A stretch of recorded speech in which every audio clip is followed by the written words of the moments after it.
It's something that hasn't changed much in Palestine since the time of Jesus.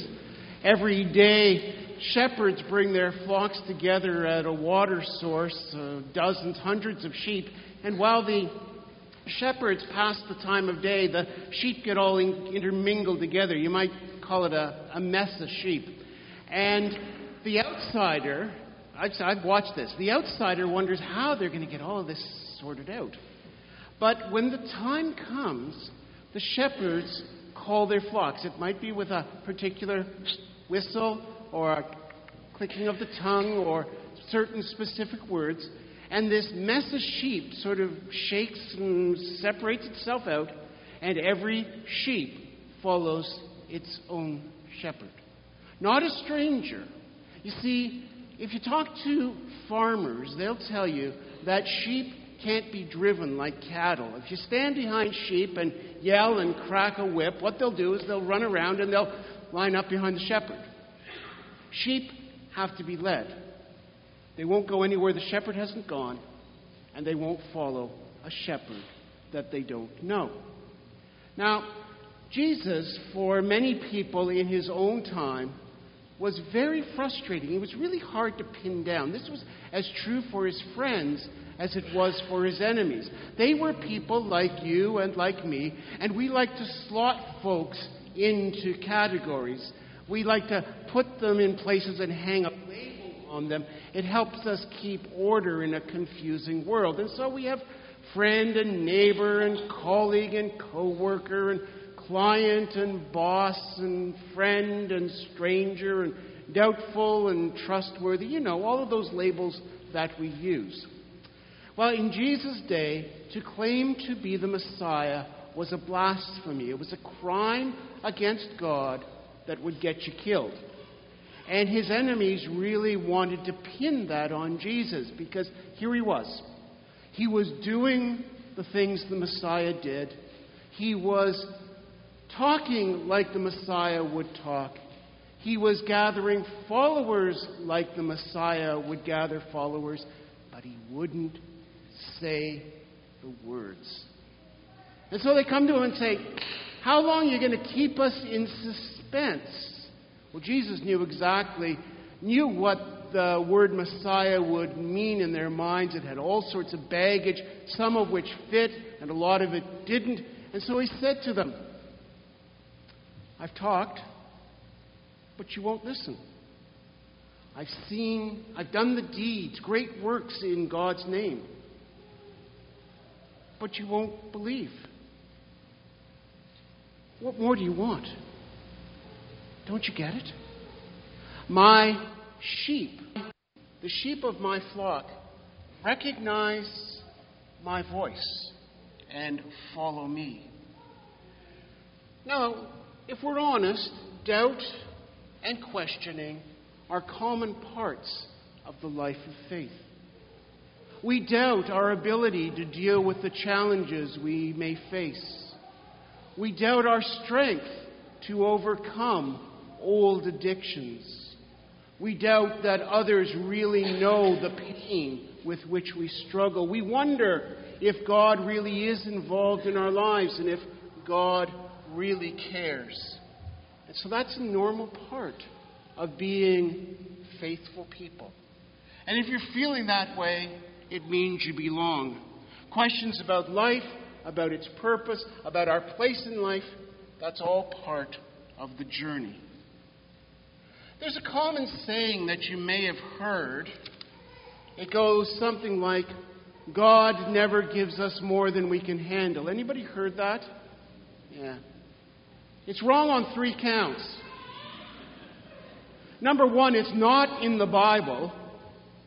It's a garbled version, perhaps, of God will not let you be tested beyond your limit, which is a bit different, you'll admit.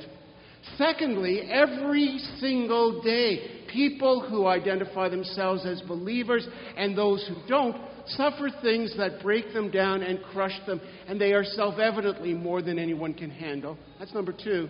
And number 3, why would we make God the author of all of our misfortune? I mean, just think about that for a moment. Why do we make God the author of the bad things that might happen in our lives, unless, of course, we just want somebody to pin the blame on? We know hard times. We know when life is difficult. We know the reality of disease that strikes us and strikes others. We know what it is to be belittled by others and to be abused by those who love us from time to time. My sheep recognize my voice, and they follow me. Being part of Jesus' flock is not about who goes where after death. That's probably the least important part of it. It's not about who goes where after death. It's about the sort of life that you and I live right now. And if I am living to value the stuff that I am accumulating, I'm perishing right this moment. If I value my life in terms of what I've gathered together, or my relationships with others in terms of the power I have over them, then I'm dying right now. And if after the shepherd speaks I go on bleeding, I'm nothing more than walking mutton.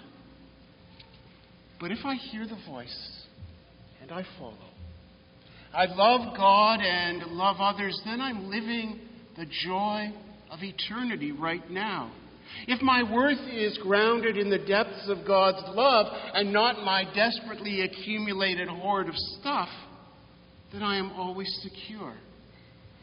Jesus' folk don't just hear his voice, they recognize his voice. Maybe you have some folk like this. They call up and they just start talking because they expect you know who they are. Yeah, well, between my hearing impediment and the different phones, they go along for a while, and maybe I get a hint of who they are, and then I finally, who am I talking to? When we hear Jesus' voice, the sheep of his flock recognize it. Now, many people who don't think of themselves as believers have some very fixed ideas of what it means to be a believer. Ideas that exclude them. And those ideas are often very amusing or astonishing to people who do identify themselves as believers. For instance, believers are always able to talk convincingly and with assurance, and they always know the right words to talk about their faith. Or believers are always in contact with God, and so they understand everything that happens each day. They never feel alone or left out. Or the one I really like, believers always enjoy Sunday morning. They're always inspired by worship. They always act on whatever the preacher says. They never feel cranky or bored or left out. Have I hit your beliefs about believing yet? Is there a gold ring that you hold above your head which says, I don't do that, so I don't belong? I don't pray enough, I don't read enough, I don't give enough, I don't do enough, I don't... Would you just stop? You're making me tired. Just stop. Because God says you do belong. And if God says you belong, then our efforts to vote ourselves out become a little bit foolish. My sheep recognize my voice.